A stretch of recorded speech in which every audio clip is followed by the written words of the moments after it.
Have you ever felt like you're just running on a treadmill? Constantly chasing the next achievement, the next compliment, the next like, just to feel, good enough? It is an absolutely exhausting race, and the finish line, well, it seems to move every single time you get close. Today, we're going to dive into a pretty powerful guide on how to get off that treadmill for good. We're going to explore this idea of intrinsic worth, that deep, unshakable sense of self that doesn't just rise and fall with whatever's happening on the outside. It's all about finding a foundation that can't be shaken by criticism or failure, a true north for your character. So let me just ask you this straight up. Is your sense of self-worth tied to what other people think of you? Do you find yourself replaying conversations in your head, just wondering if you said the right thing? Does your mood for the entire day depend on the feedback you get at work, or maybe the number of notifications on your phone? If any of that sounds familiar, you might be chasing shadows. You're trying to grasp at a reflection of yourself in the eyes of other people. But that reflection, it's fleeting, it's distorted, and ultimately, it is not a true measure of who you are. Relying on external feedback for your self-worth is a lot like looking into a broken mirror. It doesn't actually show you who you are. What it does instead is reflect back all your deepest insecurities and your fears about how you're being perceived.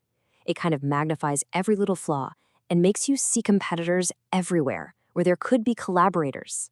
And building your identity on an image like that, well, it's like building a house on shaky ground. The slightest tremor, a single negative comment, can make the whole thing feel like it's about to come crashing down. And that leads us right into the core problem that we really need to dismantle here, the validation trap. This is that subtle, often unconscious cycle of seeking approval from outside of ourselves just to feel valuable. It's a game so many of us are caught in, and just understanding its rules is the very first step to deciding you no longer want to play. Think about it. From a really young age, society basically hands us a scoreboard. Get the best grades, land the most prestigious job, have the perfect family, look a certain way.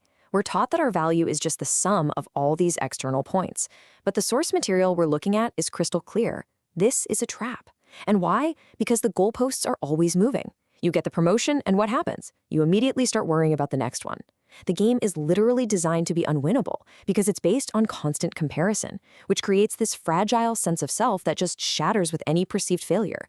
So if that external scoreboard is a trap, what's the alternative?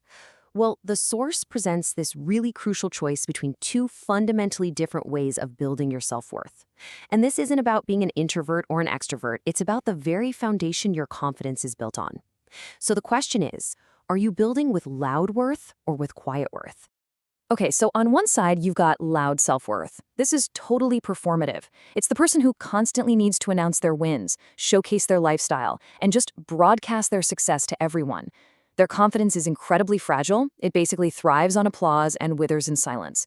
They feel threatened by other people's success because their worth is relative. It depends on being better than someone else. But then, on the other side, you've got quiet self-worth. This is internal. It's steady. It's resilient. It isn't based on comparison at all. It's a confidence that's born from character, and it's demonstrated through consistent action, not just words. This kind of worth is, well, it's anti-fragile. It actually gets stronger when it's tested because it isn't dependent on a single thing outside of itself. So how do you cultivate that deep, resilient, quiet worth? Well, the answer isn't found in some grand, heroic moment that everyone's going to see and applaud. Nope. It's forged in the small, seemingly insignificant choices you make every single day, especially when nobody is watching. This is the real work.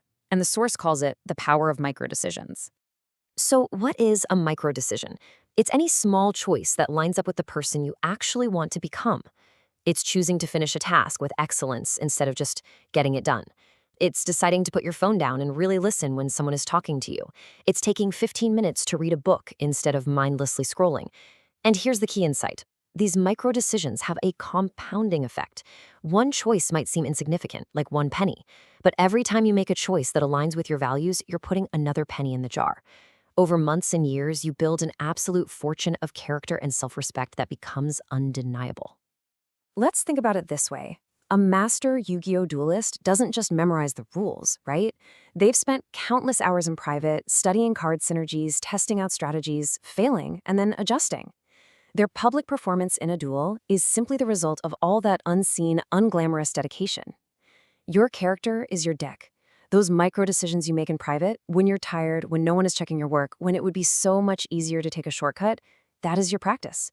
That is how you master yourself and define who you truly are when the pressure is on.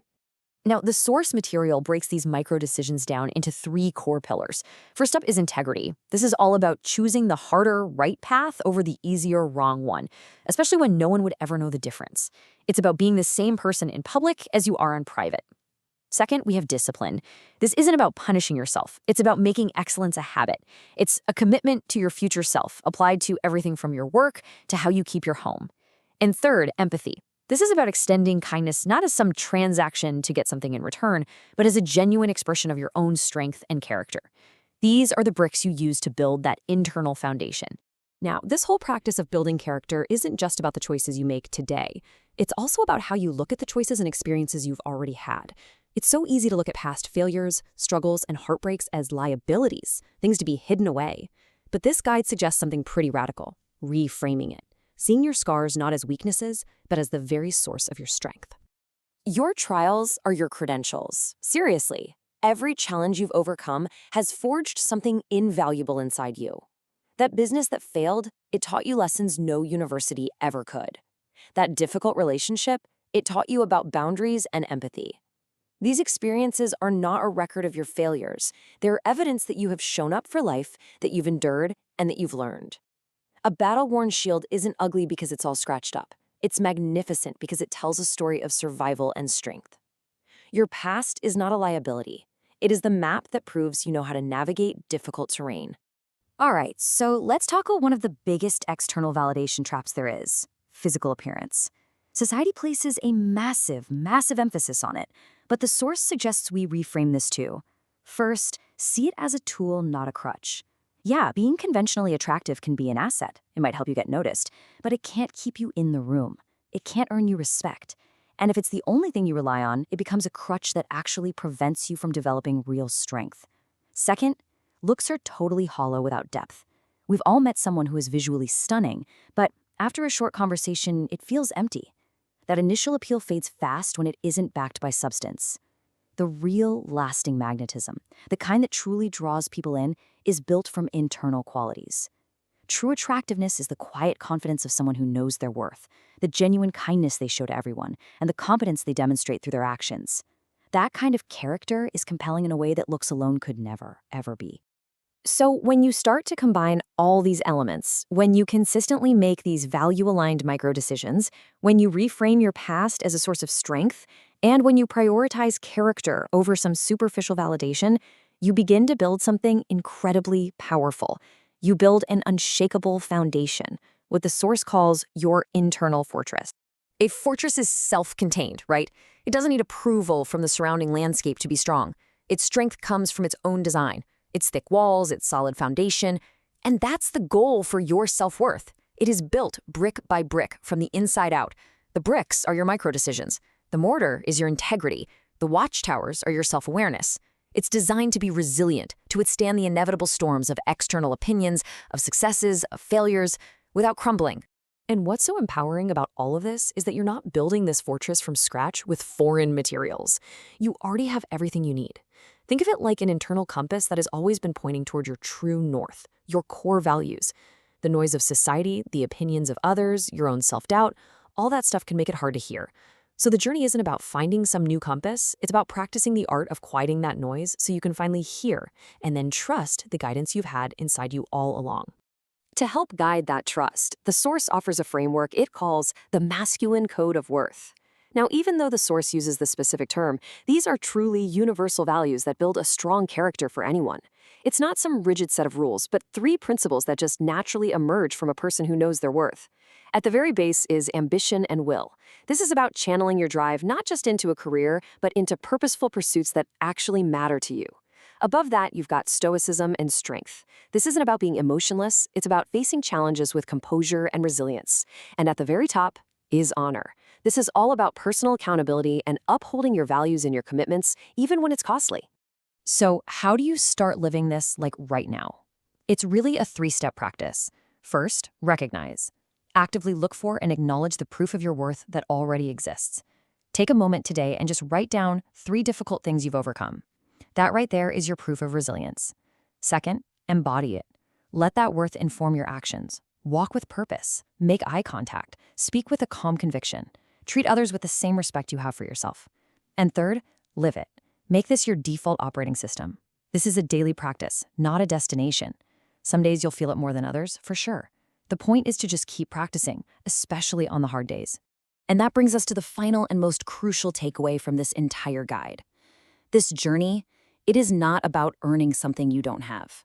It's not just another item on your to-do list to prove that you are finally good enough. Your worth is already there. It is inherent. The challenge and the ultimate reward is in clearing away all the noise and all the false scoreboards so you can finally realize it, to see what has been true all along, and to finally truly live from that place of quiet strength.